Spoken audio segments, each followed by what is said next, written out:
Boa noite a todos. Sejam bem-vindos. Hoje teremos aqui entre nós, na divulgação da palavra cristã, Fabiano Augusto, de São José, que já há 20 anos faz palestra em nossa casa, sempre com muito carinho, com muita responsabilidade, com muito estudo, com muita pesquisa. O tema que ele vai abordar hoje é a chaga do egoísmo. Faremos uma prece e, de imediato, passaremos a palavra ao orador da noite. Senhor, que nesta caminhada possamos ir devagar nos libertando das nossas imperfeições morais, compreendendo que somente alcançaremos um padrão melhor se renunciarmos ao nosso egoísmo, a tudo aquilo que nos dificulta nesta jornada de ascensão espiritual. Que a tua luz se faça em nossas mentes, em nossos corações, para que escolhamos o melhor, e o melhor está no Evangelho do Senhor. Que assim seja. Passamos, a partir de agora, a palavra ao Fabiano para a dissertação da noite de hoje. Meu abraço carinhoso a todos, meu boa noite. Cumprimento a casa, que é minha casa, né? Então, me sinto muito à vontade aqui. O tema da noite, egoísmo, ele, do ponto de vista técnico, não apresenta grandes dificuldades. Mas a dinâmica espiritista nos impõe uma leitura mais profunda desses conceitos.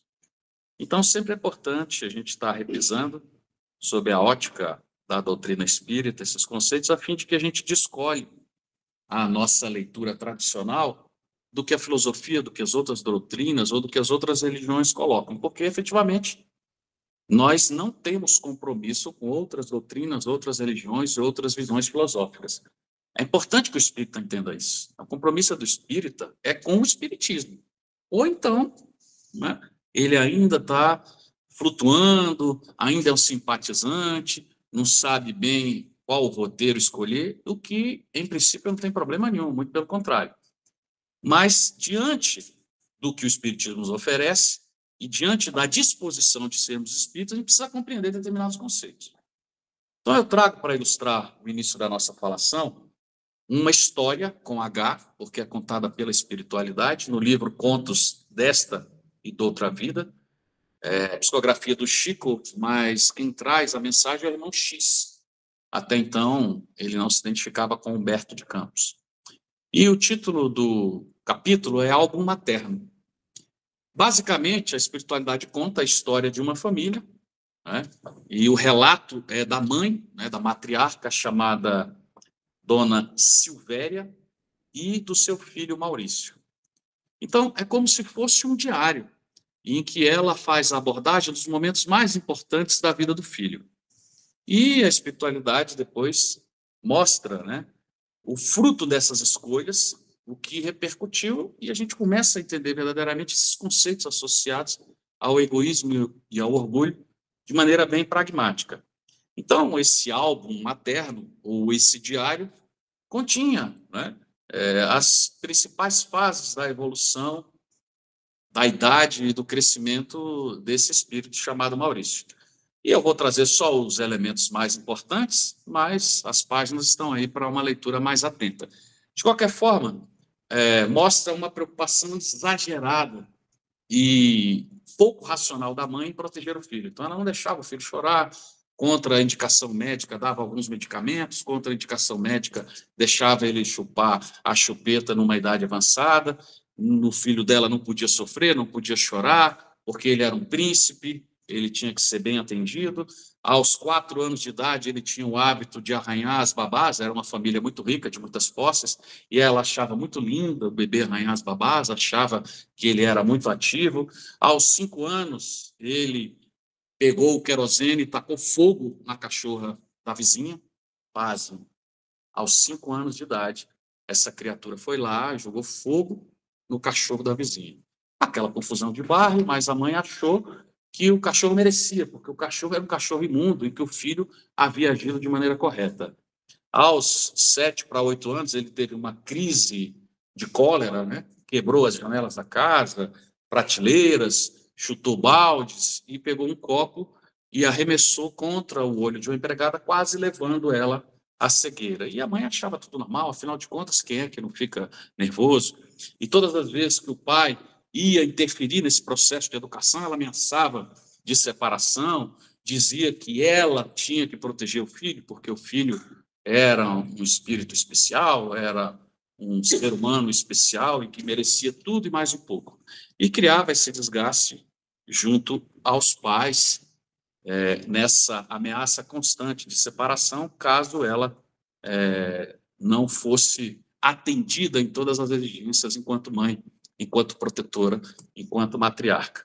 Aos 9 anos de idade, depois de um conjunto de bilhetes de insistências da escola que reclamava, né, da atuação do menino, sempre levou nervoso, sempre levado, sempre arteiro, sempre violento, ela resolveu brigar com a professora, processar a professora, porque o filho dela não era arteiro, o filho dela não era um espírito violento.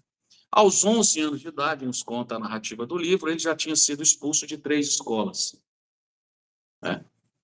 Aos 14, 15 anos de idade, se envolvendo com pequenos crimes. Aos 17 anos de idade, a mãe exigiu que, mesmo sem habilitação, o pai lhe desse um carro caro, mesmo contra a vontade, mas o pai cedendo, né, pela falta de coragem. A gente vai ver que isso está muito associado a uma leitura egoísta, cede o carro para o filho e ele faz as estrepulias típicas de jovem perturbado. Aos 18 anos de idade, o pai morre de hipertensão por conta, né, do impacto emocional de saber que o filho estava envolvido com tráfico de drogas e pequenos furtos. Nesse mesmo período, o delegado que havia prendido e processado o garoto, né, encaminhado para a linha de atuação jurídica, foi processado pela mãe, porque o filho era inocente, o filho não era culpado, o delegado é que estava errado. Aos 19 anos, 2 vizinhas apareceram na porta da dona Silvéria, dizendo ter provas e testemunhas de que Maurício, havia entrado, surrupiado joias do baú delas. E elas foram, né, violentamente expulsas da casa, porque o Maurício era um espírito extraordinário e ele jamais faria isso. Aos 20 anos de idade, o maior e melhor amigo da família, o Dr. Noel, pediu uma audiência com Dona Silvéria, dizendo: olha, ele entrou no meu gabinete, roubou o cheque, falsificou a minha assinatura e deu golpes no mercado em meu nome. E ela: não, isso é impossível, o senhor está caduco, se afaste da minha convivência e da minha família. E aí a narrativa do livro acaba como? A espiritualidade chegando para atender, porque ela havia desencarnado, e o filho Maurício, aos 20 anos de idade, na outra sala, ligando para a polícia, simulando o suicídio, porque ele havia matado a mãe para ficar com a herança. O pai já havia morrido. O único empecilho para que ele tomasse posse de toda a riqueza era a mãe. Então, ele assassina a mãe e a espiritualidade vai atender. E Humberto de Campos, diante desse relato, resolveu trazer essa página para que a gente pudesse entender as dinâmicas do processo de envolvimento do orgulho e do egoísmo. Então, essa questão do egoísmo, ela não é uma questão nova, né?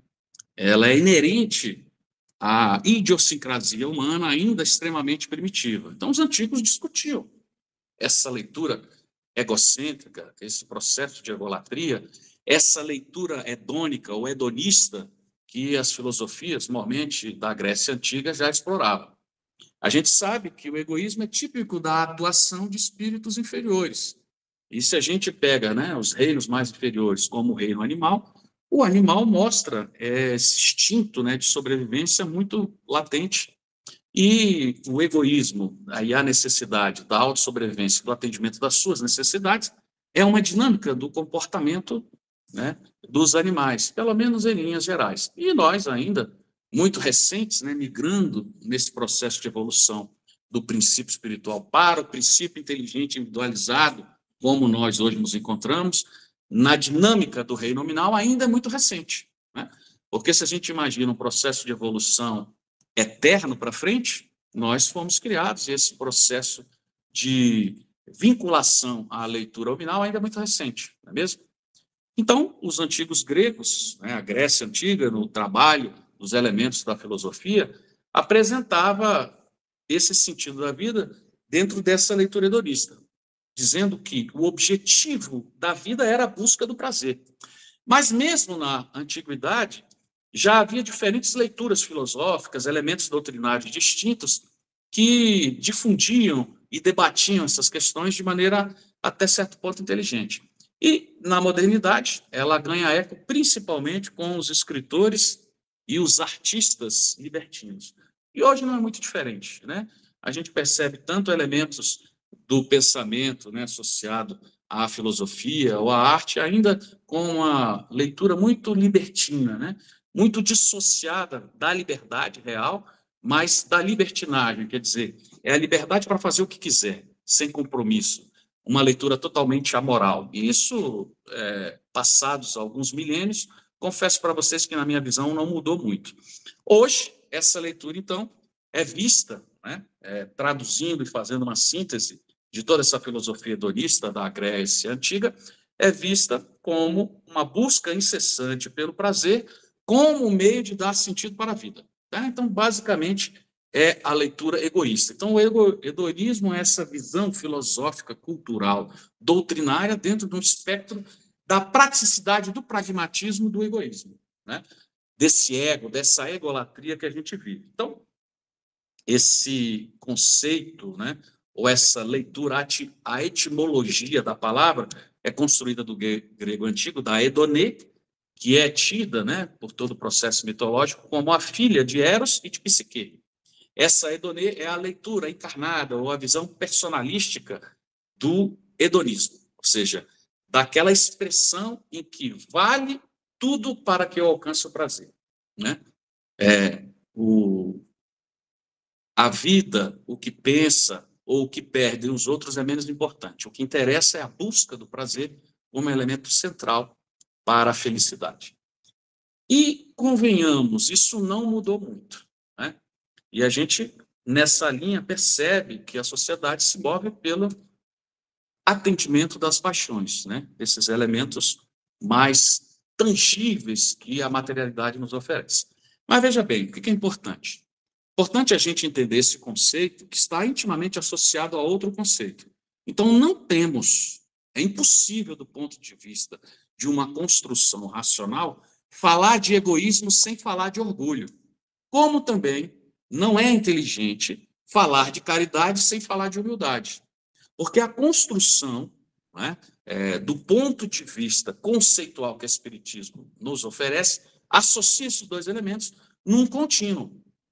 Então, o capítulo 15 do Evangelho segundo o Espiritismo coloca isso de maneira muito clara, né? E toda a literatura adjacente e acessória corrobora o que está dito nesse capítulo, que a caridade e a humildade é a senda única para o processo de salvação. Aqui na Terra, não. Em qualquer lugar do universo, em qualquer elemento que foi criado pelo Deus Todo-Poderoso. Então, humildade e caridade. Por que essa ordem? Por que os espíritos colocam que a humildade é o elemento que cria condição para o processo de exercício pragmático da caridade? Porque a humildade é a compreensão intelectualizada, é a inteligência, é a sabedoria sublimada, é a compreensão do certo e errado. E o que é a caridade? Caridade é amor em ação, é amor. Não adianta um amor platônico. Não adianta um amor platônico, adianta muito pouco. O que adianta é o amor em ação. Por isso é que os espíritos nos dizem, olha, fora da caridade ou fora da ação amorosa não tem salvação. É bem direto a doutrina espírita. A doutrina espírita não traz leituras, não faz tergiversações em torno de conceitos muito claros. E é por isso que nós somos espíritos, porque nós estamos cansados de uma leitura pouco racional oferecida pelas religiões tradicionais há quase 2000 anos. Isso para dizer das cristãs. É mesmo? Então, o Espiritismo tem compromisso com razão, com racionalidade. Então, quando ele diz que a humildade, e é racional, o que é a humildade? Humildade é uma submissão inteligente a Deus e a todo o seu estatuto divino. Não é passividade. Mesmo a gente tem o maior espírito que tem notícia em toda a literatura e todo o conhecimento da humanidade foi Jesus. E Jesus foi humilde. Eu não vejo, e a literatura não me autoriza, muito menos o texto bíblico, de um Jesus submisso, de um Jesus covarde, de um Jesus medroso. Não, não tem. Quem faz essa leitura está absolutamente errado. Jesus não foi passivo, muito pelo contrário, ele sempre se posicionou. Mas ele era educado, ele era cordato, ele era fraterno, mas ele colocava, né, como diria a leitura moderna, o pingo no i. Jesus não era passivo. Então, humildade não é pobreza, não é submissão, não é covardia, não é falta de coragem, não é falta de enfrentamento. Muito pelo contrário, humildade é um ato de compreensão absolutamente dilatada, ampla, do que nos oferece em termos de compreensão dos fenômenos da vida. Então, posso dizer, sem medo de errar, que não existe espírito superior que não seja humilde. Não existe. E quando ele é humilde, ele pratica a caridade. Porque a caridade é essa humildade em ação. Não é mesmo? A humildade é a intelectualização, ou seja, eu entendo o que é certo. Mas adianta eu entender o que é certo? Não adianta entender o que é certo. Já é um passo, mas não é a solução do problema. Por isso eu tenho que entrar no campo do pragmatismo, do exercício. Senão a espiritualidade poderia ter dito, fora da humildade não há salvação. Estaria errada a espiritualidade? Não, não estaria errada. Mas ela fez questão, falou, a caridade é o amor em ação. A gente precisa agir, não precisa só entender. Hoje, no planeta, é o que falta, é a caridade, que é exatamente o contraponto do egoísmo. Por quê? Porque eu preciso agir no bem. Eu preciso pensar antes na submissão à lei e no interesse alheio do que somente no meu interesse. Então, caridade é isso. Por quê? Porque caridade se faz com palavras, com ações, muitas vezes até com o desembolso financeiro, pecuniário, mas também com pensamentos. Mas é ação. Pensamento é ação. No momento que estamos aqui orando, meditando, para os nossos parentes, para os nossos vizinhos, para os nossos companheiros de trabalho, nós estamos agindo de maneira caridosa, porque pensamento é força eletromagnética, não é mesmo? Mas para que eu entenda que isso é importante, eu preciso criar uma leitura de sabedoria, de compreensão, de submissão, que é a humildade. E aí, por que a gente fala nisso? Porque a humildade e a caridade criam o contraponto de onde nós vamos chegar. Qual que é o contraponto da humildade? O orgulho. Qual que é o contraponto, perdão, qual que é o contraponto da humildade? O orgulho. Qual que é o contraponto da caridade? O egoísmo. E aí ele fala, qual a senda para a perdição? O orgulho e o egoísmo. Né? Então estão criadas aí as leituras que são contraditórias. E diz mais, olha, Jesus nos ensina então, em resumo de toda a lei e os profetas, que nós devemos amar a Deus com toda a nossa força, com toda a nossa alma e ao próximo como a nós mesmos. Aí estão reduzidas toda a lei. Aí Kardec, na sua genialidade, ancorado pelos Espíritos, fala, mas não adianta amar a Deus se a gente não amar o próximo. É uma condição sine qua non. E se eu amo o próximo, eu estou me submetendo às leis de Deus. Então, eu também estou amando a Deus. Então, fora do amor ou fora da caridade, que é o amor em ação, não há salvação. Por que os Espíritos não falaram fora do amor? Porque o amor hoje tem uma leitura absolutamente dúbia. Né? Amor hoje está associado a sexo, está associado a outras leituras. Não, não é esse amor. É o amor de alma para alma. É o interesse nobre, que às vezes pode ter elementos de conotação sexual quando um casal se respeita. É outra história. Mas não é esse amor que a espiritualidade está falando. Então, para não dar confusão, que já tinha essa leitura historicamente, secularmente, na época dos registros do Novo Testamento. Então, para não ter dúvida, Kardec traz, não é fora da caridade. Caridade é amor em ação. Né? Caridade é exatamente o contraponto do egoísmo. Então, a espiritualidade está dizendo, olha, nós somos egoístas. É mesmo? Isso está dito no capítulo 3. Né? E aí a gente continua. Emmanuel, no livro Pensamento e Vida. Humildade é a fonte de todas as virtudes, de todo o progresso e de toda a elevação moral e intelectual. Opa! Será que Emmanuel está errado, não? Eu não consigo conceber Emmanuel errado. Porque quando a gente começa a raciocinar, a gente vê a beleza e a profundidade dessa frase. É a fonte, a humildade é a fonte. Então, a humildade está em primeiro lugar de todas as virtudes, de toda a elevação intelectual e moral. Porque a caridade é a ação moral, que é o que nós precisamos, porque nós sabemos que é certo. Então, a gente já tem uma leitura, ainda que incompleta, ainda em processo de construção, de humildade. A gente só precisa agir no campo dessa compreensão. E é claro que nós, do ponto de vista da idiosincrasia e de uma leitura direta, nós somos espíritos orgulhosos e egoístas. Todos nós. Uns mais, uns menos, atuando em determinado setor, porque vaidade, ciúme, corrupção, está tudo associado a essa leitura egoísta. Tudo é um processo de ramificação dessa construção que o egoísmo constrói. Porque o egoísmo é o retorno aos nossos interesses, é a não submissão, é nos acharmos melhor do que os demais, é não nos rentearmos aos outros, é não nos submetermos a um poder maior. Essa é que é a visão orgulhosa. Essa é que é a visão que nos permite a ação egoísta. Porque uma coisa é intelectual, como a humildade, e o orgulho é o contraponto dessa leitura intelectual. E nós temos a ação, que é ou no campo da caridade ou no campo do egoísmo, né? Colocada aqui de maneira bem sintética. Ele continua. Humildade não é servidão. Humildade é independência, liberdade interior, é compreensão plena. E aí Adolfo, bispo de Argel, em 1862, também, nesse extraordinário livro, o Evangelho segundo o Espírito, diz: a humildade e a caridade são irmãs que sempre andam de mão dadas. E o orgulho e o egoísmo também. É o contraponto, sempre estão juntinhos, não é mesmo? Como o usuário e a droga. Estão sempre juntinhos. Não é mesmo? Lacordaire, 1863, também no Evangelho segundo o Espiritismo. Que cada um proceda, e ele faz uma ode, né? Ele faz uma elevação a Deus, ele faz uma oração solicitando e reconhecendo a condição de um espírito orgulhoso. Então ele fala que cada um proceda pouco a pouco à demolição dos altares que todos nós erguemos ao orgulho e ao egoísmo. Então, falar de egoísmo é interessante também, importante falarmos de orgulho. Então, orgulho, esse maior dos defeitos, é o mais difícil de ser combatido. E, do ponto de vista espírita, a gente precisa entender: eu estou orgulhoso porque minha filha passou no vestibular, eu estou orgulhoso porque meu filho é um bom aluno. Esse orgulho da linguagem popular, usada, né, pelo senso comum, tudo bem, é acessível, mas dentro da seara espiritista, o que é orgulho? Orgulho é essa imperfeição espiritual que demonstra a ausência de humildade. Mesmo? Então, dentro do pragmatismo doutrinário da doutrina, não é esse orgulho de estar feliz.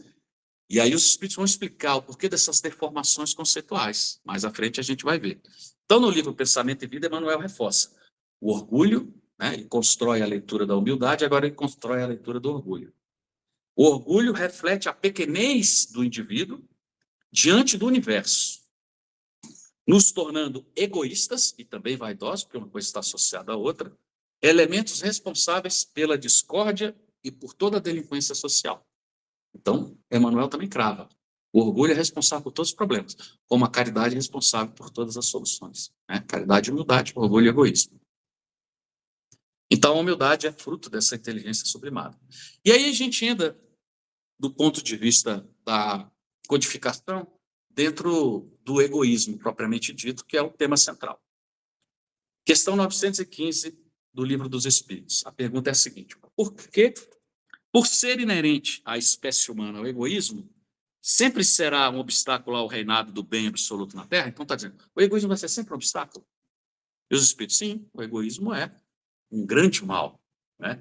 Ele se prende à inferioridade de nós que estamos encarnados.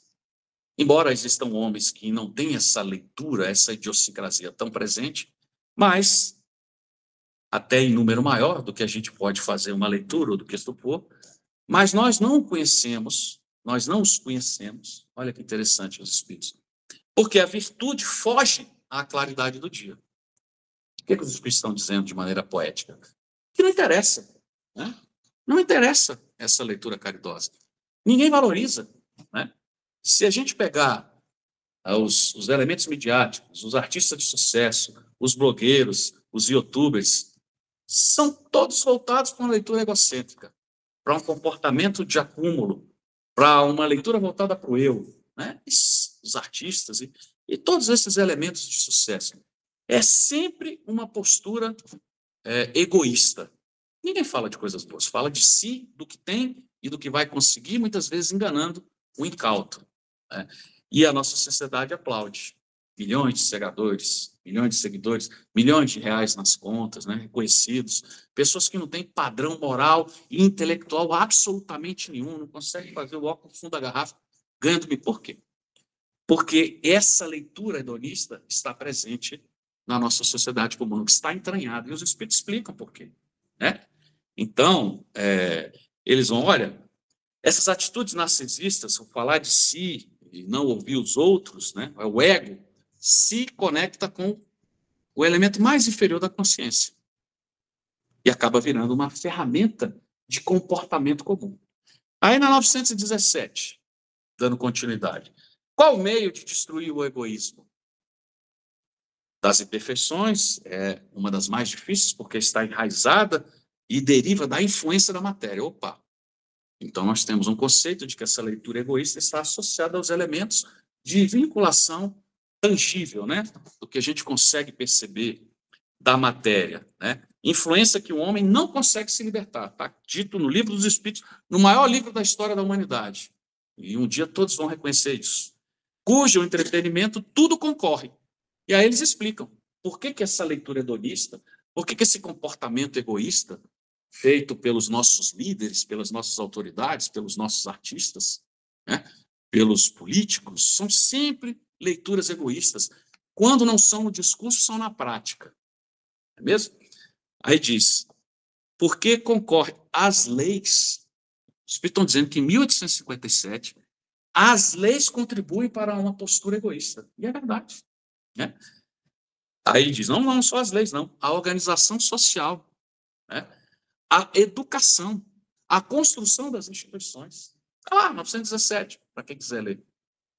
Bem, tudo leva o homem a ter uma atitude egoísta. Então, quem não tem uma leitura religiosa pujante, quem não faz uma leitura racional dentro dos elementos filosóficos, não consegue desconectar dessa realidade, acaba achando tudo normal. O ter pelo ter, a felicidade do prazer, os elementos, né, da posse como o único centro dos interesses humanos. E por isso que a sociedade vive depressiva, né, com elementos de psicose, construção da racionalidade, desconstrução da racionalidade pelas doenças mentais.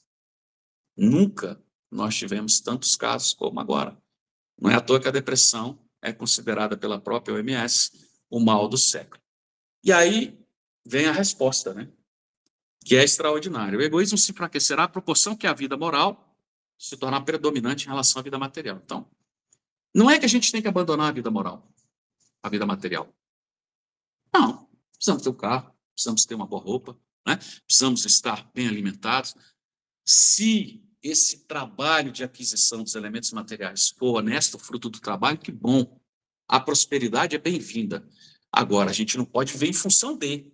Esse é o grande problema, que é o que hoje nós vemos. Nós aqui estamos em 30, 40 pessoas, 200, 300 espíritos, mas se fosse uma sexta-feira, ou mesmo hoje, se a gente visitar os ambientes, né, de prazer mundanos, restaurantes, os botecos, boates, ou até mesmo os prazeres domésticos, que são admissíveis, estão lotados, vão estar sempre lotados. Porque o interesse do estudo religioso, da elucubração religiosa, sendo ou não espírita, não motiva a sociedade, né? Nós precisamos atender às nossas necessidades. Então, é muito melhor estar em confraternização com amigos, né, do que desenvolvendo os interesses intelectuais e moralizantes que as religiões nos oferecem, né? E o espiritismo de uma maneira mais transcendental, mais completa, mais profunda. E eles dizem isso, não é o Fabiano? Eu concordo plenamente, mas eu sou um mero papagaio do que a literatura espírita nos oferece. Está dito. E o espiritismo nos faculta. Então, a vida moral, né, quando ela predominar a vida material, e, sobretudo, com a compreensão que o espiritismo nos faculta. Então, está colocando o espiritismo no eixo da solução desses problemas no futuro. Né? E continua, quando bem compreendido. E aí também não adianta, eu sou espírita. Aí o sujeito, vai ter um planeta chupando, não existe, pode ter reencarnação em animal. Quer dizer, espírita dizendo essas besteiras. Vamos estudar, vamos ver o que a literatura oferece. Né? O espírita não pode se dizer espírita e só porque acredita na reencarnação. O espírita tem que estudar, tem que ter compromisso com o que oferece. Porque senão a gente fica sendo achincalhado, como nós estamos, por líderes de outras religiões, né? Que traz elementos esdrúxulos, porque mistura espiritismo com candomblé, com quimbanda, umbanda, com outras leituras, ou até com pessoas que se dizem espíritos, que não têm conhecimento, que estão tomando espaço nos elementos midiáticos, porque assim, a sociedade gosta de comprar o complicado. Ela não quer a solução simples, não é mesmo? Ela não quer aquele intelectualmente provido. Então, você vai ver os blogueiros ou os youtubers, não tem ninguém inteligente. É sempre gente rasteira. Por quê? Porque a sociedade é rasteira e se identifica com essa realidade. Então, quando você tem alguém que se destaca, alguém de outras religiões, de outra cultura, de outra ciência, que tem uma postura linear, que tem um pensamento bem construído, que fala de maneira clara, esse cara não tem sucesso, é desconhecido. Agora, o outro que fala besteira, que gosta de funk, que, enfim, que vende essas bobageiras, é o que faz sucesso. Né? Ou que fala errado, ou que não consegue construir uma frase correta, é o que faz sucesso. Por quê? Porque a nossa sociedade identifica com isso. Então, é um processo que ainda vai demandar um bom tempo. A gente precisa entender isso. Né? A gente precisa entender isso e lutar com as nossas forças para que isso não se torne uma presença única e exclusiva. Então, nós precisamos defender o espiritismo, mas para defender precisamos conhecer. Porque quando uma pessoa fala uma bobagem, fala, isso não tem. Eu digo, né? Isso não tem base na literatura espírita. Isso aí é o que estão achando, é o que médios descomprometidos estão escrevendo, é o que palestrantes preparados estão dizendo. A gente precisa estar preso ao que a doutrina nos mostra. E aí ele vem, olha, o espiritismo transformará os hábitos, usos e as relações sociais. Eu acredito nisso, porque as religiões tradicionais não conseguiram. Porque se elas tivessem conseguido, para que o espiritismo tinha vindo? Precisava do espiritismo, não é mesmo? Para que o espiritismo veio? O espiritismo veio como terceira revelação, como consolador prometido com Cristo, porque ele sabia que as religiões iriam fracassar. Senão ele não tinha prometido. Né? Por quê? Porque viria no momento certo em que a capacidade intelectual ia permitir uma leitura filosófica, doutrinária distinta. E que é bom que seja assim, faz parte. A gente precisa passar pelo primeiro ano, pelo segundo ano, pelo terceiro ano, aprender a somar 1 mais 1 igual a 2 para poder entender a álgebra avançada, né? Para poder entender cálculo integral. É normal, isso não é demérito, isso faz parte. Mas nós precisamos entender essa dinâmica do processo evolutivo. E aí ele diz, olha, o espiritismo bem compreendido, repito, ele reforça, né? Mostra as coisas de tão alto padrão que o sentimento de personalidade, ou seja, o interesse egocêntrico, desaparece diante da imensidade. Então, quando a gente lê o Nosso Lar, quando a gente lê um Obreiro da Vida Eterna, você fala, meu Deus, Nosso Lar é rasteiro. Termina um umbral, começa o Nosso Lar, mas é tão organizado, tão legal, lá tem meritocracia, as coisas funcionam, ninguém passa fome, todo mundo tem lugar para morar, tem alimentação, tem vestuário. Nossa, é uma coloniazinha chifrinha, pequena, sem grande expressão. Por quê? Porque a gente precisa entender, e o espírita fica achando que Nosso Lar é ambiente superior. Não é. Termina umbral, tanto é que tem portões, né? Tem portões. O sujeito sai do umbral, quer entrar no Nosso Lar, tem o porteiro dizendo, você não pode entrar, lembra? Tem vários casos. Tem aquela moça com mais de 50 abortos querendo entrar. Então, termina o umbral, começa o Nosso Lar. Nosso Lar é uma colônia espiritual das mais rasteiras. Por quê? Porque é a nossa identidade. Agora, vocês imaginem o que tem um pouco acima de Nosso Lar.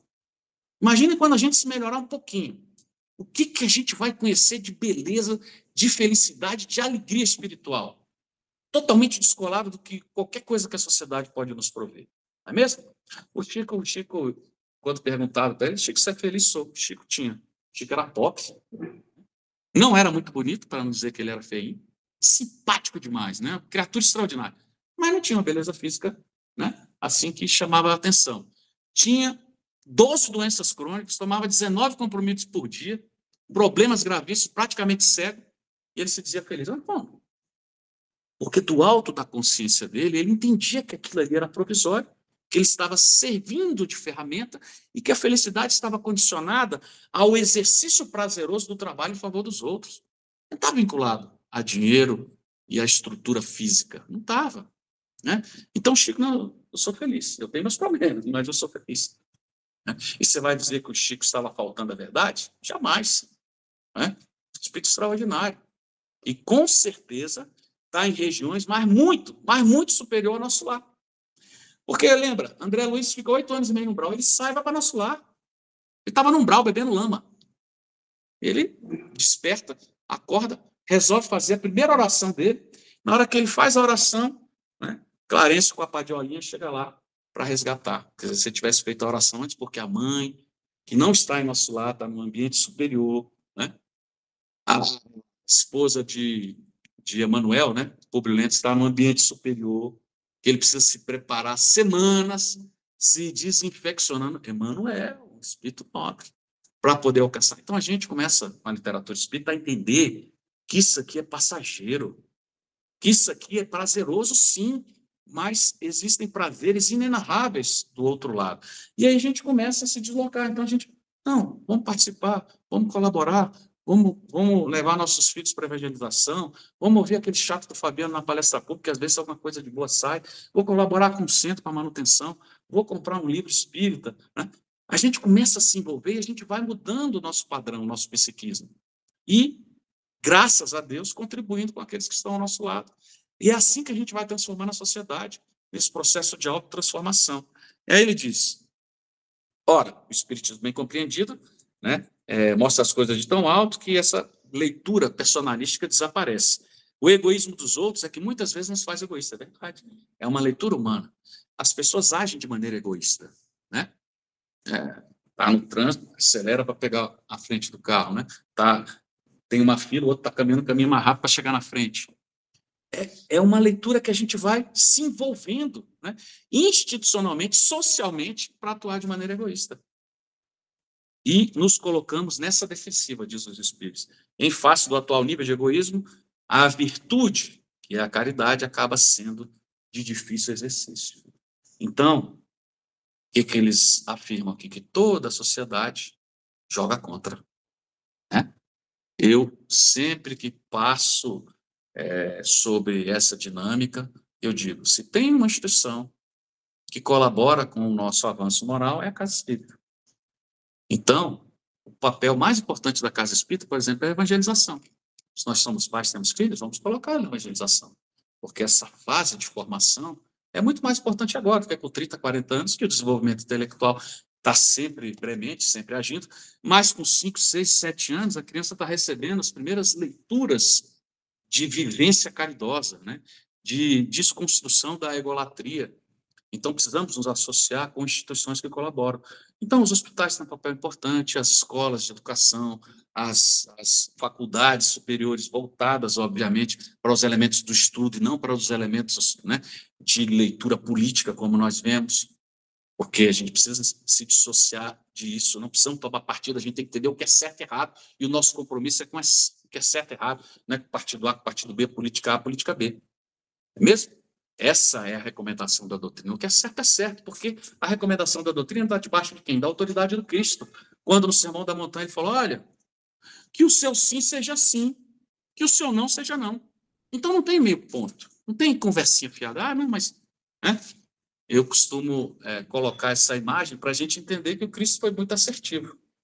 E aí a gente vai para a página mais extraordinária da literatura espírita, que é a única página assinada por Emanuel, que compõe, né, elementos do capítulo 11 do Evangelho segundo o Espiritismo, quando ele fala sobre o egoísmo. Emanuel, nosso querido Emanuel, em Paris, 1861. E ele diz, é o título, né, das nossas considerações, o egoísmo é a chaga da humanidade. E a gente não pode nem tentar, porque não seremos exitosos em desconstruir essa afirmativa. E ele fala, tem que desaparecer, porque atrapalha o progresso moral do planeta. E aí ele corrobora aquilo que foi dito, né, no Livro dos Espíritos, depois corroborado por Pascal, espírito extraordinário, que todos nós já ouvimos falar do seu processo de avanço, né, na área médica, na ciência tecnológica. ele diz, olha, ao Espiritismo está reservado a tarefa de fazer a Terra ascender na hierarquia dos mundos. Olha que papel extraordinário. O Espiritismo tem o papel de promover a Terra para um outro patamar. Prova e expiação, para o mundo de regeneração. Porque hoje nós somos poucos. Mas daqui a algumas décadas seremos muitos. Porque a profusão desse conhecimento vai ganhar uma dimensão que muitas vezes a gente não consegue entender. Com o advento, inclusive, dos elementos midiáticos. Isso já está acontecendo. Embora desconstruído, sem construído de muita inteligência, ou desconstruindo alguns conceitos, mas é importante a gente entender que o desenvolvimento desses elementos, né, ou a massificação de um conhecimento, ele sempre vai gerar uma queda ou uma baixa qualidade. Então, a gente massifica o conhecimento, muitas pessoas recebem, a capacidade de compreensão da massa é menor. Então, a qualidade dessa informação, ela, do ponto de vista sociológico, é menor. Mas é importante que essa mesmo qualidade de informação não seja ideal, que ela se dissemine, para depois nós nos aprofundarmos, como aqui, com muito boa vontade, estamos fazendo, não é mesmo? Então, tudo que massifica perde qualidade, resumidamente colocado, né? Por isso é que os núcleos de estudos menores acabam sendo mais eficientes, não é mesmo? Porque o debate, a inclusão dos pensamentos, a colaboração se torna mais dinâmica, né? E o processo pedagógico surte mais resultados. Numa turma muito grande, o professor tem dificuldade de criar linearidade para que o conhecimento se espalhe em todas as cabeças. Então, um fenômeno sociológico altamente compreensível. Mas não tem hoje, pelo menos no nosso Brasil e boa parte da Europa, né? Nos Estados Unidos, esse trabalho já está sendo feito, pessoas que nunca ouviram falar de espiritismo. O espiritismo já está sendo comentado, né? E daqui a pouco cai nas graças das academias e dos núcleos de estudo científico, aí vai ser um boom mundial. Mas nós precisamos estar preparados, precisamos ter pessoas, espíritas de boa vontade, capacitados para comportar, né, essa cobrança social. Então, o tempo e o planejamento de Jesus é muito mais inteligente, né, do que a nossa impaciência de querer transformar tudo de uma hora para outra, que é também uma leitura egoísta, né? A gente quer transformar tudo de uma hora para outra, porque também somos impacientes, e a impaciência está vinculada a esses elementos egóicos. Então, o egoísmo é o alvo para o qual todos devemos apontar nossas armas, nossas forças, e ele reforça a nossa coragem. Coragem que o pai não teve, de combater a mãe no processo de proteção que deformou a construção do caráter do filho, que depois assassinou o pai diretamente e a mãe diretamente, como nós vimos no início da nossa falação. Então, cada um deve empregar todos os nossos esforços para combater esse mal de dentro para fora, e também pelos elementos conceituais, não é mesmo? Porque o egoísmo nos torna pouco inteligentes, olha o que o Manuel nos disse, né? Para usar palavras bonitas, né? Esse filho do orgulho, que gera essa leitura obtusa, é o causador de todas as misérias do mundo. Um mundo minimamente justo, onde condição de alimentarmos 12,5 bilhões de pessoas, como diz a FAO, e nós temos 8,2, e nós temos um passando fome. Então, você tem condição de alimentar 12. 7 se alimentam, um está passando fome, e tem mais 2, 3 com deficiência alimentar, nós temos uma leitura de incompatibilidade da ausência total de caridade, de compromisso para com o próximo. Então, comportamento egoísta, né? Por que são as guerras? Comportamento egoísta. Fruto de quê? Fruto dessa leitura, né, absolutamente errada que o orgulho nos oferece. E aí ele continua, está posto o antagonismo entre a caridade e o egoísmo, essa chaga moral que se deve atribuir ao fato de não haver ainda o cristianismo desempenhado completo a sua missão. Então, os espíritos estão dizendo, nós não somos cristãos. Somos. Nem do ponto de vista matemático, porque cristão no mundo é só 1/3, né? Segundo as leituras e estatísticas mundiais, 33% da nossa sociedade é cristã. Tem muitos ateus e principalmente muçulmanos. Então, só 1/3 é cristão, ou seja, 1/3 dos que estão reencarnados acreditam em Jesus como uma referência, como um profeta, como um guia. E dentro desse espectro nós temos várias religiões, inclusive que se perdem nessas leituras né? Só o protestantismo com mais de 3.000 leituras, né? E elementos teológicos distintos. E aí a gente percebe que, realmente, o cristianismo ainda não conseguiu desempenhar totalmente a sua missão. Passados aí quase 2.000 anos. Aí diz, cabe a nós, os novos apóstolos da fé, então convocando quem? Convocando os espíritas. Olha que compromisso. E os espíritos superiores nos esclarecem o encargo e o dever de estipar esse mal, a fim de dar ao cristianismo toda a força para que ele possa desobstruir o caminho e essas pedras que estão aí a construir, né, as mazelas que nós conhecemos. Pascal, eu tenho mais 7 minutinhos, né, Arnaldo? Pascal, em 1862, diz mais ou menos a mesma coisa, que a gente precisa desconstruir o egoísmo, nos tornando mais sensíveis com o problema alheio. Olha só. Quer dizer, quando nós nos preocupamos um pouco mais com o problema alheio, mesmo à distância, mesmo sem ter como colaborar, quando a gente se padece do sofrimento, né, de milhões de pessoas, como na guerra da Ucrânia, a gente já está criando uma vinculação amorosa, né, uma vinculação caridosa. Porque ele fala, essa rigidez mata os bons sentimentos. É uma rigidez do que interessa sou eu. Quer dizer, eu, nessa leitura egocêntrica, sou importante. Meu vizinho não interessa. Quando muito, minha esposa e meus filhos, eu vou quebrar o galho. Mas eu sou o centro. Não interessa o vizinho, não interessa o outro estado, não interessa a outra empresa, não interessa o outro país, o que interessa sou eu. Eu sou o centro do mundo. Né? Então, essa é a egolatria que a gente vive. Se a gente não fala isso, ou não elocubra mentalmente, a gente age como se assim fosse. Né? Porque é pior ainda. E a gente tenta esconder essa realidade. Porque eu sou capaz de mentir, sou capaz de ser infiel, sou capaz de corromper, sou capaz de perverter para entender os meus interesses. Então, quem corrompe, quem mente, é o quê? Egoísta. É um egoísta. Quem é impaciente, quem é ciumento, é o quê? É um egoísta.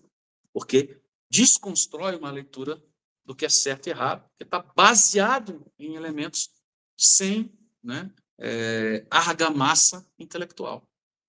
E ele diz, se na terra a caridade reinasse, o mal não imperaria. Então está dizendo, ó, por que eu estou dizendo isso? Porque o mal impera. Por que o mal impera? Porque é o que Kardec diz no capítulo 3. O que caracteriza o mundo de prova e expiação é a predominância do mal. Opa!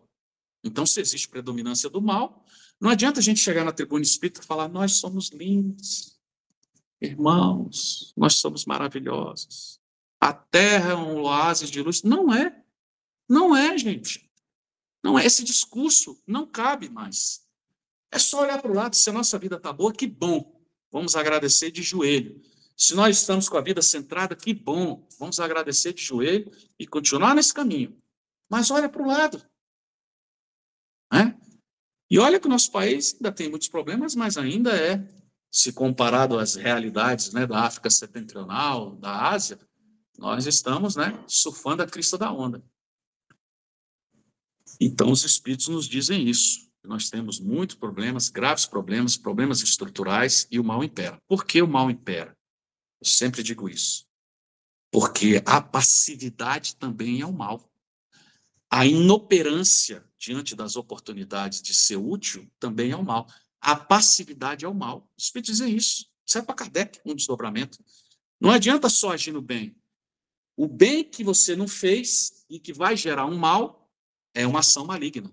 A passividade é o mal. Então, se a gente tem a oportunidade de ser útil, se a gente tem a oportunidade de divulgar, se a gente tem a oportunidade de trabalhar, se a gente tem a oportunidade de fazer caridade, se a gente tem a oportunidade de ser uma referência na nossa comunidade e a gente não é, então nós estamos sendo passivos. Então nós estamos dando espaço para que o mal age. Então nós estamos colaborando com o mal. E o mal impera. Porque o nada também demonstra, porque o processo criativo, a lei de evolução, mostra que o trabalho e o progresso são uma lei, um princípio universal. Então a gente está sempre produzindo, sempre trabalhando, sempre gerando, né, leituras proficientes e elementos de felicidade no campo econômico, no campo intelectual, no campo filosófico, no campo da arte, no campo da cultura, por que não? E ele continua, digo mais, não vai haver segurança. Nós temos segurança? Né? A gente tem que se agarrar com Deus.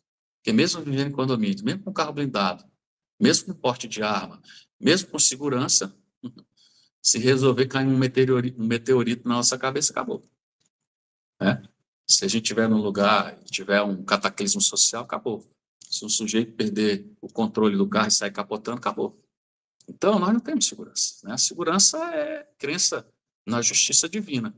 E nós teremos segurança na medida que os espíritos perceberem na gente artífices do bem. E aí eles vão falar, Fabiano é cheio de problema, mas não quebrar o galho dele, pelo menos ele está, né, tentando se melhorar.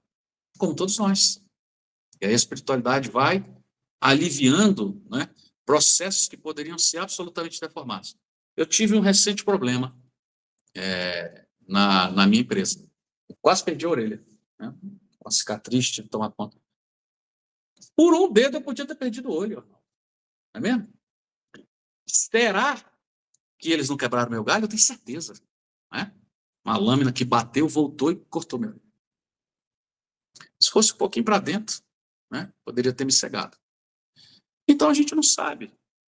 Muitas vezes a gente agradece pelo que tem, mas a gente tem que agradecer pelo que não tivemos de ruim.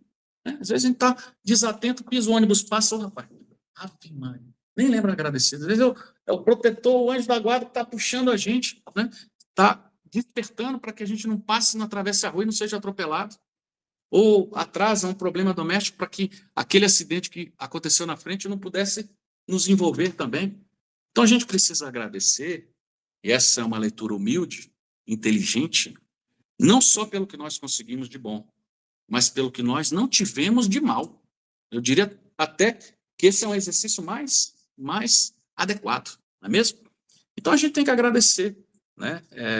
Como diz os nossos irmãos protestantes, né? Os livramentos que têm uma racionalidade dentro desse conceito. Né? Por que não? Né? Por que a leitura não é racionalizada dentro do que a dinâmica e a seara espiritista nos oferece? É muito, muito racional. E ele diz, com o egoísmo e o orgulho que andam de mão dadas, a vida sempre será uma carreira, vencerá o elo mais forte, né? E cria essa construção. Então, já caminhando para o encerramento, a gente pode dizer o seguinte, essa leitura do hedonismo nos dias atuais, ela está mais presente do que na época da Grécia. Porque os convites sociais para essa egolatria são maiores, né? São maiores. Tecnologia, dinheiro, prazer, beleza, viagens, carros, tudo isso colabora para uma postura mais egoísta. Então, nós somos pessoas cada vez mais cercadas pelo nosso individualismo. Isso não é só a doutrina que diz, tá? Todo sociólogo minimamente, né, responsável está dizendo a mesma coisa. O individualismo está tomando conta da nossa sociedade. E, obviamente, esse individualismo é essa leitura egoísta, né? Faz com que esse ego seja alimentado e orientado para a busca desse prazer imediato. Prazer individual e, se puder, né, contemplar os nossos, faz parte dos nossos interesses, até tudo bem. Então, somos esses consumidores egoístas, né? Egoístas e hedonistas. É a leitura de tudo em torno do que nós queremos. E aí tem um polonês, um sociólogo polonês, que é interessante. Ele é o Zygmunt Bauman. Ele diz o seguinte, que nós estamos cada vez mais vinculados a uma leitura libertina, né? Ele vê que esses vínculos afetivos, eles estão cada vez mais líquidos, né? E que se moldam e se rompem com facilidade. Por isso que a gente está vendo tanta dificuldade de relacionamento, o número crescente de divórcios, desconstrução do casamento.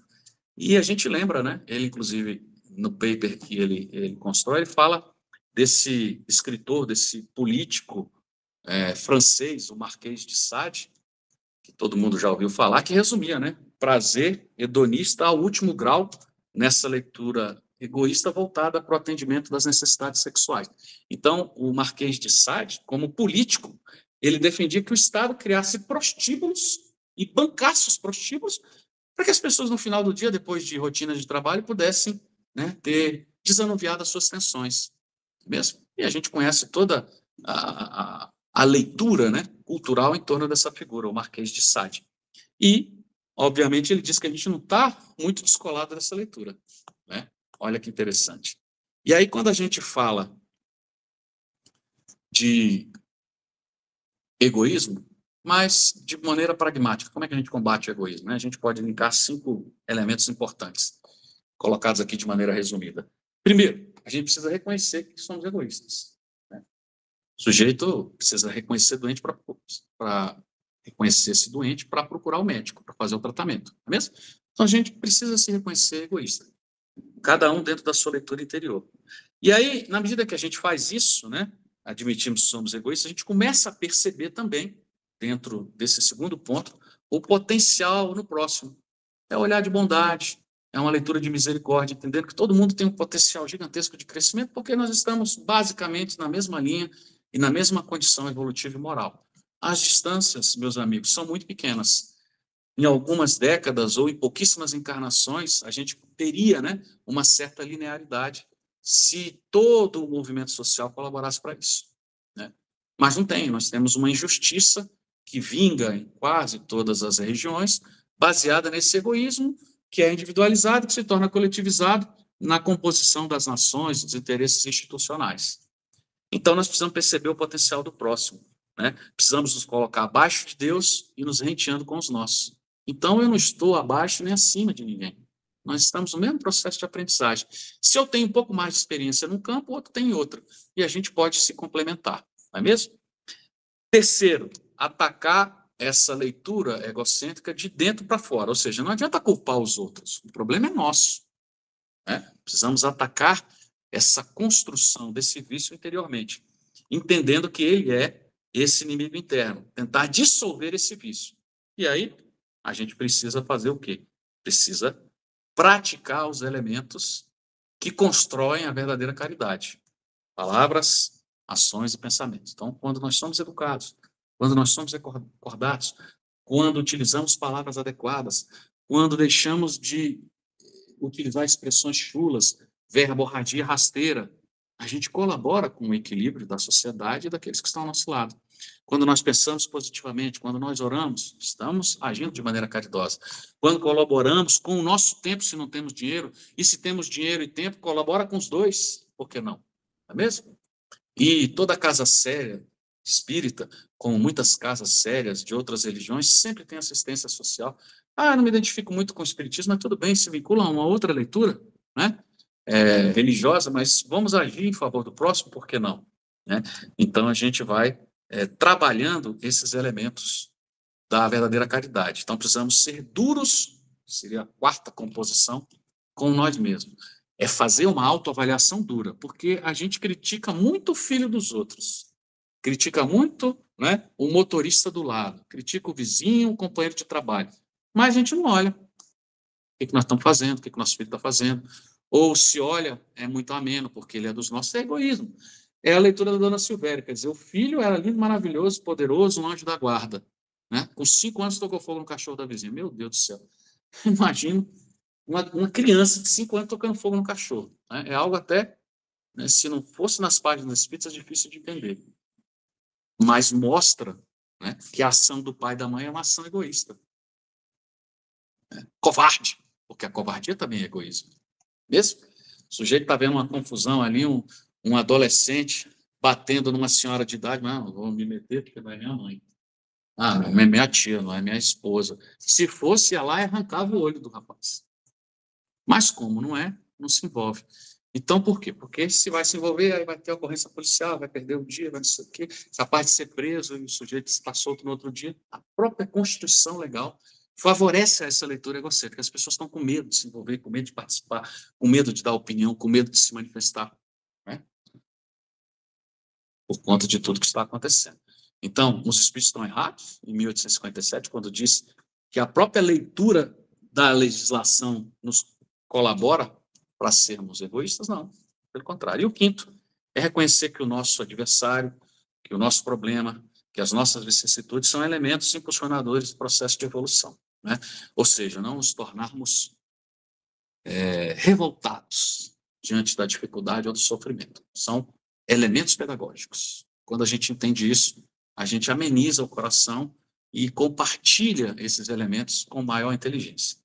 Para encerrar, o Chico, na sua biografia de vários, ele sempre que perguntava, porque o Chico além de uma idade avançada, ele trabalhava muito, trabalhava até altas horas da noite, né? Principalmente nos seus tempos áureos. E ele não deixava de atender ninguém. E muitas vezes ele era questionado: Chico, eu tenho metade da sua idade, não estou dando conta nem de ver o seu trabalho, né? E eles: como é que você consegue, né? Como é que você tem disposição? Como é que você tem boa vontade? Você termina o dia rindo, abraçando as pessoas. Como é que você consegue fazer isso, meu irmão? E a resposta era sempre a mesma, né? Ele dizia que o corpo era dele e que então o corpo podia sofrer, mas que o semblante era do próximo, que o semblante do próximo tinha que sumir. Então, essa desconexão do interesse próprio em favor do outro. A gente ainda tem muito que caminhar, mas fica o exemplo desse espírito extraordinário. Eu peço desculpas, eu passei um pouquinho de tempo.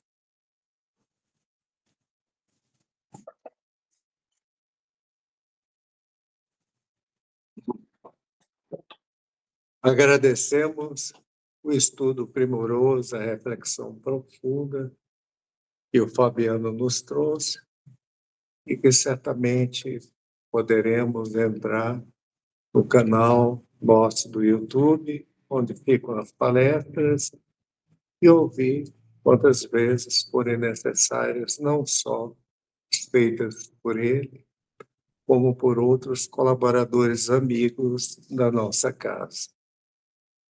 E para encerrar, eu peço a dose dupla aqui do Fabiano, com a prece de encerramento, aproveitando o ensejo de um tema tão palpitante para a vida de todos nós. Possamos elevar os nossos pensamentos ao representante maior de Deus, conhecido em nossa cultura, Jesus, reconhecendo esse Espírito extraordinário como guia, como modelo, como o príncipe da paz, a majestade do amor, o pão da vida, o símbolo de verdade, o nosso guia maior. Grato a Jesus pela oportunidade de estarmos aqui reunidos em teu nome, debaixo dos teus ensinamentos, ancorados na literatura e na verdade que o Espiritismo nos oferece, porque o Espiritismo reflete essa verdade universal.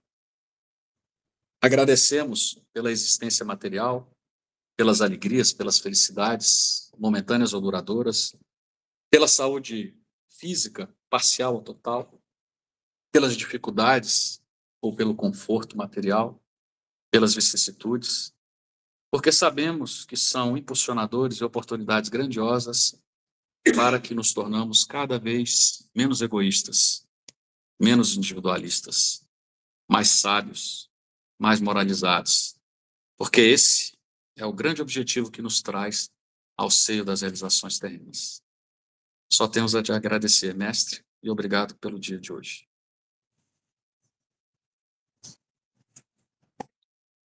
Pedimos a permissão para encerrarmos a transmissão à distância e passaremos agora à segunda parte das atividades da noite de hoje, agradecendo mais uma vez ao Fabiano por esse momento entre nós.